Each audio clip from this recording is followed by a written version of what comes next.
लौट आया है बेबाक। वही तेवर, वही अंदाज, आपके मुद्दे बेबाकी से उठाएंगे। सत्ता का दूसरा कार्यकाल और सवाल अभी विपक्ष से। सवाल तो उससे होगा जिसके हाथ में ताकत हो, जिसके हाथ में पुलिस हो, संस्थाएं हो और मीडिया जिसके सामने नतमस्तक हो। सवाल तो उससे होगा ना। हम लेकर आए खबरों का एक ऐसा शो जिसमें सवाल होंगे सीधे, बेलाग और बेबाक उनसे जो सवालों से बचते हैं, जिनके हाथ में ताकत है। बेबाक सिर्फ द लाइव टीवी पर। लाइव टीवी, सच सबसे आगे।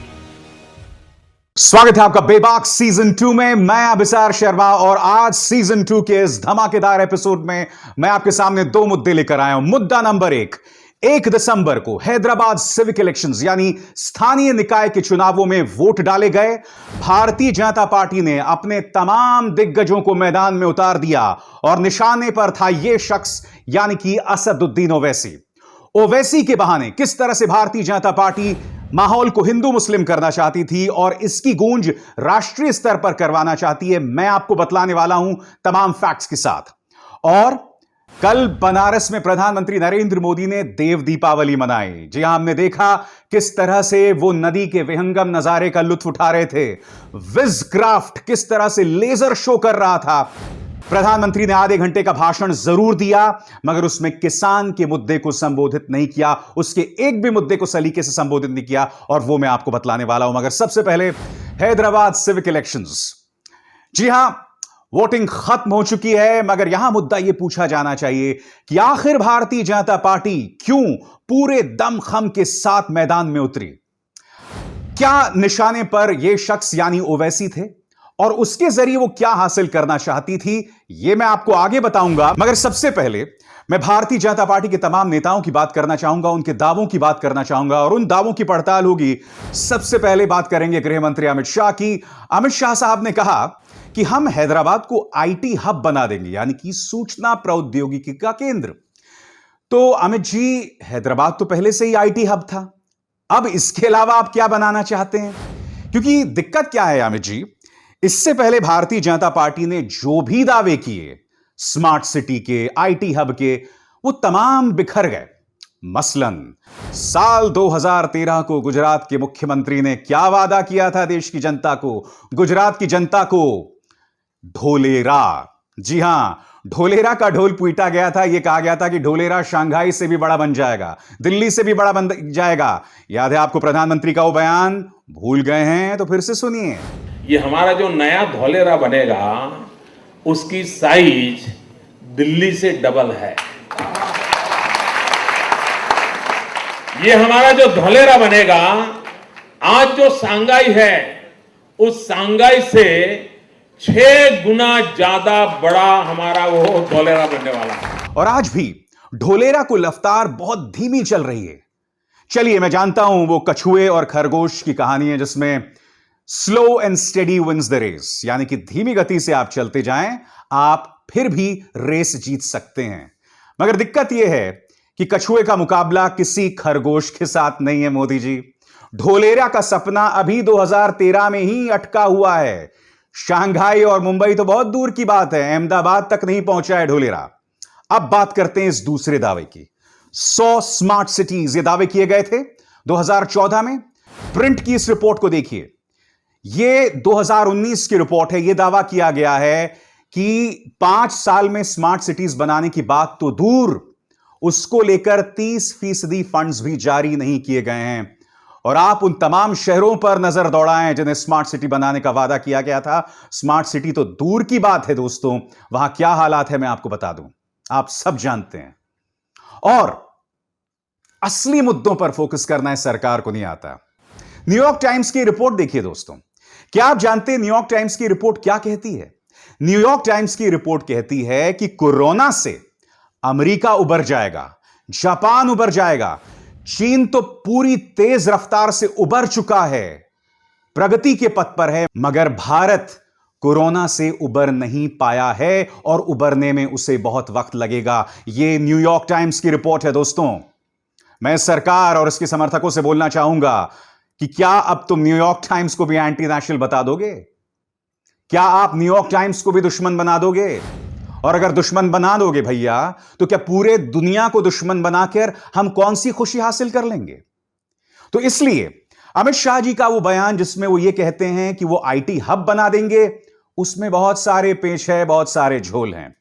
अब इन पर नजर दौड़ाइए। ये हैं उत्तर प्रदेश के मुख्यमंत्री योगी आदित्यनाथ। ये हैदराबाद में इन्होंने बहुत जबरदस्त रोड शो किया, जबरदस्त इन्हें वहां पर प्रतिक्रिया भी मिली। इन्होंने कहा कि जैसे मैंने इलाहाबाद को प्रयागराज, फैजाबाद को अयोध्या बना दिया, उसी तरह से हैदराबाद को भी हम भाग्यनगर बना देंगे। योगी जी, आपको समझना चाहिए कि सिर्फ नाम बदलने से किसी का भाग्य नहीं बदल जाता, क्योंकि उत्तर प्रदेश को आपने रामराज्य बनाने का वादा किया था, और जिस दिन आप यह दावा कर रहे थे कि हैदराबाद को हम भाग्यनगर बना देंगे अगर हम जीत गए, तो उसी दिन एक पत्रकार और उसके साथी को जिंदा जला दिया गया था। इस खबर के मुताबिक हाथरस की गुड़िया का कथित गैंगरेप और उसकी हत्या को लेकर आपके सरकार का जो रवैया था शर्मनाक था, और आपको एक्सपोज किसी और ने नहीं, मेरे जैसे पत्रकारों ने नहीं, बल्कि इलाहाबाद हाईकोर्ट ने किया था। तो राज्य की जनता को लेकर तो आपका यह रुख है, पीड़ित को लेकर तो आपका यह रुख है, आप नाम बदलने की बात करते हैं। अब आगे बढ़ते हैं दोस्तों। आपकी स्क्रीन पर यह है स्मृति ईरानी। अपने मंत्रालय को लेकर ये कितना अच्छा काम करती हैं ये तो हम कभी नहीं सुनते, मगर तमाम विवादास्पद बयानों में सबसे आगे रहती हैं। इन्होंने क्या बयान दिया कि एक तरफ देश का जो सैनिक है वो सरहदों पर अपनी जान दे रहा है, और दूसरी तरफ टीआरएस और एआईएमआईएम हैदराबाद में किसको जगह दे रहा है? अवैध प्रवासियों को जगह दे रहा है, रोहिंग्याओं को या पाकिस्तानियों को जगह दे रहा है। मैं आपसे एक सवाल पूछना चाहता हूं स्मृति जी। हमारे 20 सैनिक शहीद हो गए थे पूर्वी लद्दाख में। एक अरसे बाद चीन ने हमारे 20 सैनिकों को मार दिया था। प्रधानमंत्री ने आज तक चीन का नाम नहीं लिया अपने मुंह से, एक शब्द नहीं बोला। आप बात कर रही हैं सैनिकों की, बात भूल जाइए। आपके सामने दोस्तों यह है मनु पबी की रिपोर्ट। आप जानते हैं रिपोर्ट क्या कहती है?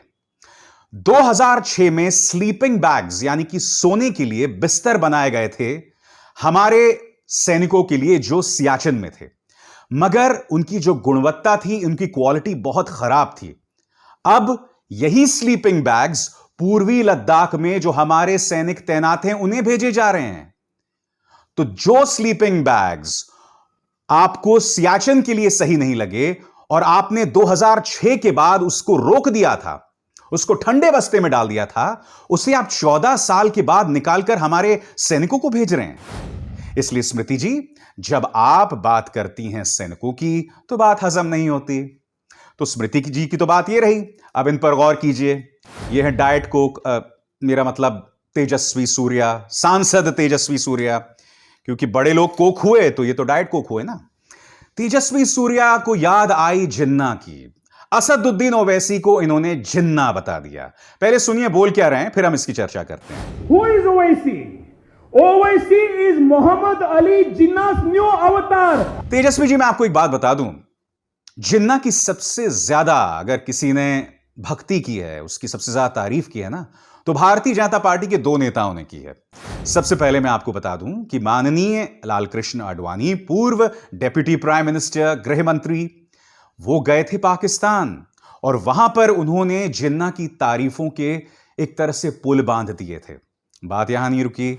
आपकी स्क्रीन पर Jaswant Singh, former finance minister, former defence minister, Jaswant Singh ji ने बाकायदा जिन्ना के ऊपर एक पूरी किताब लिख डाली थी। और मैं कहता हूं इसमें कोई गलत बात नहीं है, क्योंकि देखिए आपकी विचारधारा से अगर कोई नहीं मिलता तो आप उसकी तारीफ कर सकते हैं, आप उसकी व्याख्या कर सकते हैं, मगर यह भारतीय जनता पार्टी की सोच है कि जो भी आपसे इत्तेफाक नहीं रखता आप उसे एंटी नेशनल बता देते हैं, उसे जिन्ना बता देते हैं। और बात यहां नहीं रुकती, इन पर गौर कीजिए। ये आपके सांसद हैं, तेलंगाना यूनिट के हेड भी हैं, बंदी संजय। इन्होंने ओल्ड हैदराबाद में सर्जिकल स्ट्राइक की बात कर डाली। ना आपको हमारे सैनिकों की परवाह है, आपने सर्जिकल स्ट्राइक को लेकर मजाक बना दिया है। आप ओल्ड हैदराबाद में सर्जिकल स्ट्राइक की बात कर रहे हैं, यह कह रहे हैं कि वहां जो रोहिंग्या बसे हैं, पाकिस्तानी बसे हैं, उन्हें खदेड़ने के लिए। क्या आपको शर्म नहीं आती सांसद महोदय इस तरह का बयान देने से? क्या आप सर्जिकल स्ट्राइक कर देंगे? देखिए, दिक्कत क्या है मैं आपको बताता हूं। हैदराबाद सिविक इलेक्शंस में भारतीय जनता पार्टी की जो पिच है, उसका जो दावा है, उसमें सबसे बड़ी समस्या क्या है? हैदराबाद की जो खूबसूरती है ना कि वो एक तरफ आईटी हब है। बेशक अमित जी उसे फिर से आईटी हब बनाना चाहते हैं। एक तरफ वो आईटी हब है और दूसरी तरफ ओल्ड हैदराबाद, यानी कि पुराना हैदराबाद और आईटी हब। आईटी हब में काम करने वाला आईटी प्रोफेशनल अक्सर ओल्ड हैदराबाद में जाके बिरयानी खाता है। और ये जो पुराना हैदराबाद और नया हैदराबाद है ना, इन दोनों में सामंजस्य है, तालमेल है, कोई विरोधाभास नहीं है। मगर इन तमाम बयानों को देखोगे जो मैंने अभी अभी आपको सुनाए हैं, हर बयान में कहीं ना कहीं माहौल में बंटवारा पैदा करना, सांप्रदायिकरण उसका करना। ओवैसी के जरिए जो टारगेट कर रहे हैं, माहौल को हिंदू मुस्लिम करना है। आपको क्या लगता है, भारतीय जनता पार्टी ने अगर वाकई ओवैसी को चुनौती दे डाली, ओवैसी को कमजोर कर डाला, तो वो किस आधार पर होगा? कोई विकास के एजेंडे के चलते नहीं होगा। उस विरोधाभासी, उस विघटनकारी एजेंडे के चलते होगा जो उन्होंने हैदराबाद सिविक इलेक्शंस में दिखाया, जिसका मुजाहिरा उन्होंने उस वक्त किया। क्या आप इन बातों से मुंह मोड़ सकते हैं? अब आप सोच रहे हैं कि ओवैसी पर ही निशाना क्यों? इसके लिए आपको कुछ चीजों पर गौर करना पड़ेगा और बहुत ध्यान से सुनिएगा। सबसे पहले, कहीं ना कहीं भारतीय जनता पार्टी चाहती है कि ओवैसी मुस्लिम सियासत के केंद्र में रहें। क्यों?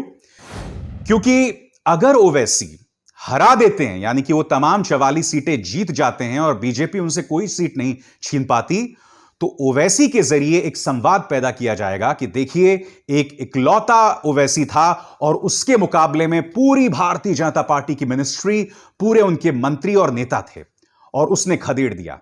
इससे ओवैसी का कद पूरे देश में बढ़ेगा। बिहार में 5 सीटें जीत ही चुके हैं और कई जानकार मानते हैं कि ओवैसी ने 5 सीटें तो जीती, मगर महागठबंधन को कम से कम 10 सीटों का नुकसान कर दिया होगा। तो कहीं ना कहीं पूरी मुस्लिम सियासत का केंद्र बनाना ओवैसी को, और इसका नुकसान राष्ट्रीय दलों को होगा, क्योंकि ओवैसी जहां जहां पहुंचेंगे, जैसे अगर वो पश्चिम बंगाल में पहुंच गए और ममता बनर्जी के साथ उनका गठबंधन नहीं हुआ, और आप जानते हैं कि पश्चिम बंगाल में बहुत बड़ी तादाद में मुस्लिम वोटर्स मौजूद हैं, इसका नुकसान ममता बनर्जी को होगा। फिर अगर यह तजुर्बा कामयाब रहा तो देश भर में ओवैसी को मुस्लिम चेहरा बनाया जाएगा और उसके जरिए हिंदू मुस्लिम वोट्स की खेती होगी। मगर एक बात मैं स्पष्ट कर दूं, क्या इसके जरिए मैं यह कह रहा हूं कि ओवैसी को कोई हक नहीं है चुनाव लड़ने का? पूरा हक है। आज मैं महागठबंधन से सवाल पूछना चाहता हूं, कांग्रेस से सवाल पूछना चाहता हूं। सीमांचल के मुसलमान को पता था कि ओवैसी सरकार नहीं बना रहे हैं, बावजूद उसके उसने उन्हें 5 सीटों पर जितवाया। आप जानते हैं इसका क्या मतलब है? मुद्दा नंबर 1, इसका मतलब यह हुआ कि मुसलमान सिर्फ बीजेपी को हराने के लिए वोट नहीं देता, वो अपनी बुद्धि का इस्तेमाल कर रहा है। मुद्दा नंबर 2, इससे यह पता चलता है कि आप मुसलमानों की आकांक्षाओं पर खरे नहीं उतरे हैं, वो एक विकल्प को तलाश रहा है जो बिहार के जरिए साबित हो रहा है। इसलिए ओवैसी को पूरी आजादी है हर जगह चुनाव लड़ने की। मगर मुद्दा यहां पर यह है कि ओवैसी के जरिए उनसे जिन्ना जोड़कर या उनके भाई अकबरुद्दीन को जोड़कर बार बार भारतीय जनता पार्टी एक हवा खड़ा करता है, और यही वजह है कि उन्होंने हैदराबाद सिविक इलेक्शंस में पूरा दम खम लगा दिया। तो यह बात तो हुई हैदराबाद सिविक इलेक्शंस की। अब हम बात करने जा रहे हैं प्रधानमंत्री की देव दीपावली। दोस्तों, इस विहंगम नजारे को देखिए। प्रधानमंत्री नरेंद्र मोदी बनारस के तट पर हैं और यहां पर इस लेजर शो को देख रहे हैं, जिसे बताया जाता है कि विजक्राफ्ट ने जो है उसका पूरा आयोजन किया था। मगर अगर आप इसी नजारे को किसानों की समस्याओं से जोड़ के देखें तो इसके मायने बदल जाते हैं। एक तरफ प्रधानमंत्री इस नजारे का लुत्फ उठा रहे हैं, मगर दूसरी तरफ बुजुर्ग किसान को पुलिस लाठियों से भांजती है, उस पर अश्रु गैस के गोले छोड़ती है, उस पर इस कपकपाती ठंड में वाटर कैनन्स के जरिए हमला करती है। कल प्रधानमंत्री ने कम से कम इस मुद्दे को आधे घंटे में संबोधित किया। आप जानते हैं, मैं बहुत हताश हुआ हूं प्रधानमंत्री के भाषण से। एक एक करके मैं आपको बताऊंगा, और मैं आपको यह भी बताऊंगा अपने 5 या 6 सवालों के जरिए कि किस तरह से प्रधानमंत्री ने मुद्दों को संबोधित तक नहीं किया। सबसे पहले उनका यह बयान सुनिए। इस बयान के जरिए प्रधानमंत्री कहीं ना कहीं यह साबित करने की कोशिश कर रहे हैं कि किसान की अपनी अकल ही नहीं होती। वो या तो किसी पार्टी का पिछलग्गू बन जाएगा या पिट्ठू बन जाएगा। सुनिए पहले वो कह क्या रहे हैं और फिर मैं इसकी चर्चा करता हूं। अपप्रचार किया जाता है कि भाई फैसला तो ठीक है, लेकिन पता नहीं इससे आगे चलकर क्या क्या होगा, और फिर कहते हैं ऐसा होगा। जो अभी हुआ ही नहीं है, जो कभी होगा ही नहीं, उसको लेकर समाज में भ्रम फैलाया जाता है। प्रधानमंत्री, मैं आपसे सवाल पूछना चाहता हूं, क्या आप किसान को मूर्ख समझते हैं? क्या आप उसे नासमझ समझते हैं? क्या आप उसे सिर्फ एक पार्टी विशेष के साथ जोड़ के देख रहे हैं? वो जो हजारों में किसान दिल्ली की तरफ चलकर आ रहा है, क्या सिर्फ वो कांग्रेसी है? क्योंकि यह ना भूलें कि अकाली दल भी आपसे खुश नहीं है। राजस्थान में हनुमान बेनीवाल जो हैं, वो आपके अपने सहयोगी हैं, वो तक आपसे खुश नहीं है। वो तमाम लोग आपसे सवाल कर रहे हैं और फिर भी आप किसानों की इस तरह से तौहीन कर रहे हैं। किसान लगातार कई मुद्दे उठा रहा है और आपने एक भी मुद्दे को संबोधित नहीं किया। कल जो आपने भाषण दिया, मैंने बहुत ध्यान से सुना। सबसे पहला मुद्दा जो आपको संबोधित करना चाहिए था, आप निजी मंडियां यानी कि प्राइवेट मंडियों को बढ़ावा दे रहे हैं। मगर सवाल नंबर 1, आखिर प्रधानमंत्री न्यूनतम समर्थन मूल्य पर लिखित में आश्वासन क्यों नहीं देते? क्यों नहीं देते आप लिखित में आश्वासन? उल्टा कल आपने यह कहा कि एमएसपी को लेकर छलावा किया जा रहा है, यानी कि न्यूनतम समर्थन मूल्य को लेकर छलावा किया जा रहा है और किसानों को बहुत ज्यादा उससे फायदा नहीं हुआ है। प्रधानमंत्री की यह बात सुनिए, फिर मैं आगे बढ़ाता हूं चर्चा। एमएसपी तो घोषित होता था, लेकिन एमएसपी पर खरीद बहुत कम की जाती थी। घोषणाएं होती थी, खरीद नहीं होती थी। सालों तक एमएसपी को लेकर छल किया गया। यानी कि आप मुद्दे को संबोधित ही नहीं करना चाह रहे हैं। आपको किसने रोका है प्रधानमंत्री ये कहने से कि हम लिखित में आश्वासन देते हैं कि न्यूनतम समर्थन मूल्य को नहीं छेड़ा जाएगा निजी मंडियों में? दूसरा सवाल, अड़तिया यानी बिचौलिया पर एक समान सोच क्यों? यह असमंजस क्यों? आप बिचौलियों को एक बहुत ही खराब शब्द मान रहे हैं, मगर अगर आप हरियाणा और पंजाब का रुख करें तो यही बिचौलिया किसान की मदद भी करता है। बिचौलिया शब्द डिफेंस मिनिस्ट्री में गड़बड़ हो सकता है, गाली हो सकती है, कॉमर्स मिनिस्ट्री में गाली हो सकती है, मगर पंजाब और हरियाणा जैसे राज्यों में बिचौलिया को लेकर कोई आपत्ति नहीं है किसान को। इसलिए आपका यह तर्क धराशायी हो जाता है। प्रधानमंत्री नरेंद्र मोदी से तीसरा सवाल, निजी मंडियों को आप बढ़ावा दे रहे हैं मगर किसान को सुरक्षा आखिर क्यों नहीं दे रहे हैं? दिक्कत क्या है? प्रधानमंत्री ने यह कहा कि हम किसानों को कई कानूनी विकल्प देने वाले हैं। क्या कहा, पहले आप ये सुनिए। नए विकल्प देने से ही हमारे कृषि क्षेत्र का कायाकल्प हो सकता है। सरकार की तरफ से प्रकल्प, किसान के लिए विकल्प, और दोनों साथ साथ चले तभी देश का कायाकल्प होता है। मगर आप जानते किसान की क्या मांग है? किसान यह कह रहा है कि निजी मंडी के अंदर अगर उसका कोई विवाद व्यापारियों के साथ हुआ तो उसके पास अदालत जाने का विकल्प नहीं है। वो अदालत नहीं जा सकता। वो कहां जाएगा? एसडीएम के पास जाएगा। एसडीएम जो है अपनी एक समिति बना देगी। समिति में कौन लोग बैठेंगे? उस सरकार के समर्थक। क्या आपको लगता है उस सरकार के समर्थक जो उस व्यापारी को उस मंडी में लेकर आए हैं, उस व्यापारी के खिलाफ फैसला करेंगे? तो मैं आपसे पूछना चाहता हूं प्रधानमंत्री कि निजी मंडियों के अंदर जो किसान को असुरक्षा है उसको लेकर आप कोई बयान क्यों नहीं दे रहे हैं, उसे संबोधित क्यों नहीं कर रहे हैं? इसी से जुड़ा है हमारा चौथा सवाल, एक देश एक मंडी पर देश को गुमराह क्यों किया जा रहा है? क्या आप जानते हैं कि नवंबर 1976 में हाईकोर्ट का एक फैसला आया था जिसमें यह कहा गया था कि किसी भी देश में कहीं पर भी कोई किसान बसा है वो देश के किसी भी हिस्से में अपनी फसल बेच सकता है। यह उस वक्त का बयान है, 1976 का। तो अब आप यूं क्यों कह रहे हैं कि हमारी वजह से देश जो है एक देश एक मंडी बन गया है? ऐसा कुछ नहीं है। उल्टा आप देखिए आपके स्क्रीन पर आपके मुख्यमंत्री मनोहर लाल खट्टर का यह बयान। इस बयान में वो ये कह रहे हैं कि राजस्थान का किसान सस्ते दामों में बाजरा हरियाणा में बेच रहा है।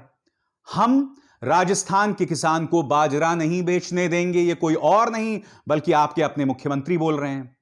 तो मैं आपसे सवाल पूछना चाहता हूं, कहां गया एक देश एक मंडी? आपके अपने मुख्यमंत्री एक देश एक मंडी की बखिया उधेड़ रहे हैं। इसके बाद का सवाल, आप एक कानून लेकर आए मगर उस किसान से संवाद तक नहीं किया। आखिर क्यों मोदी जी? क्योंकि किसान इस मुद्दे में स्टेक होल्डर है और उस स्टेक होल्डर के साथ आपने बिल्कुल भी संवाद नहीं किया। और इसके बाद है मेरा आखिरी सवाल कि किसान को बदनाम करने पर बीजेपी का प्रचार तंत्र आखिर क्यों आमादा है? प्रधानमंत्री, आपने कल कहा कि मीडिया के जरिए इस नए बिल की जो खासियत है पूरे देश की जनता को पता चलेगी। सबसे पहले आप सुनिए प्रधानमंत्री कह क्या रहे हैं। किसानों को न्याय दिलाने में ये कितने काम आ रहे हैं, ये आए दिन हम जरूर देखेंगे, अनुभव करेंगे और मुझे विश्वास है मीडिया में भी इसकी सकारात्मक चर्चाएं होगी और हमें देखने भी मिलेगा, पढ़ने को भी मिलेगा। प्रधानमंत्री, आपका यह बयान जो है ना काफी हद तक मुझे अटपटा लगा और क्यों लगा मैं बताता हूं। क्योंकि इसी गोदी मीडिया के जरिए किसानों को बदनाम किया जा रहा है। यह कहा जा रहा है कि ये किसान जो हैं खालिस्तान के हाथ में मोहरे लग गए, बन गए हैं। मनोहर लाल खट्टर आपके स्क्रीन पर यह कह रहे हैं कि आंदोलन के अंदर खालिस्तानी तत्व आ गए हैं। यह शख्स अमित मालवीय, इसने यह दावा किया कि आंदोलन के अंदर जो है खालिस्तानी एलिमेंट्स आ गए हैं। वो ये बताने में हमें असमर्थ हैं कि जिस व्यक्ति दीप संधू को, या दीप सिद्धू इनका नाम है, जिसका जिक्र वो एक खालिस्तानी चेहरे के तौर पर कर रहे हैं, यही चेहरा सनी देओल के साथ जब लोकसभा के चुनाव हुए थे वोट मांग रहा था और यहां पर वो प्रधानमंत्री नरेंद्र मोदी के साथ भी दिखाई दे रहा है। तो जब तक आपके साथ है सब सही है, मगर जैसे ही आपसे अलग हुए तो वो खालिस्तानी बन गए। आपके स्क्रीन पर ये हैं शलभ मनी त्रिपाठी। ये तो ये कह रहे हैं कि आप साहब देखिए इस आंदोलन के अंदर मुसलमानों का प्रवेश हो रहा है। किसी नजीर अहमद की बात कर रहे हैं और वो किस तरह से ये पग बांध रहा है, जबकि ये तस्वीर हाल की नहीं है, किसान आंदोलन की नहीं, ये अप्रैल की तस्वीर है और ये पड़ताल किसी और ने नहीं बल्कि ऑल्ट न्यूज ने की। बात यहां नहीं रुकती। टाइम्स ऑफ इंडिया की खबर देखिए और उसके पत्रकार का ये शरारती ट्वीट देखिए। गाजीपुर में किसानों को बिरयानी, वेजिटेबल बिरयानी बट रही थी, तो इन्होंने इसको भी शाहीन बाग से जोड़ दिया कि देखिए बिरयानी बट रही है। और बिरयानी को मुसलमान से जोड़ना बहुत आसान है। सबसे पहले तो मैं बता दूं मित्रों कि वेजिटेबल बिरयानी नाम की कोई चीज नहीं होती, उससे हम तहरी बोलते हैं, ठीक है। और उससे भी बड़ी बात, कृपया खाने को धर्म के साथ ना जोड़ें। जितनी बिरयानी मुसलमान खाता है उससे कई ज्यादा हिंदू खाते हैं, तो कृपया इस जो ओछी सोच से बचें और इस मुद्दे से अपना ध्यान हटाएं। तो प्रधानमंत्री, काश आप इन तमाम मुद्दों को संबोधित करते जो आज मैंने आपके सामने रखे। तो बेबाक सीजन 2 के इस धमाकेदार एपिसोड में बस इतना ही। मैं चाहूंगा कि आप इस एपिसोड को ज्यादा से ज्यादा लोगों तक शेयर करें। आप व्हाट्सएप और एसएमएस के जरिए कम से कम अपने 5 से 10 कॉन्टैक्ट्स के साथ इस कार्यक्रम को साझा करें। बेबाक में मैं फिर लौटूंगा। नमस्कार। लाइव टीवी, सच सबसे आगे।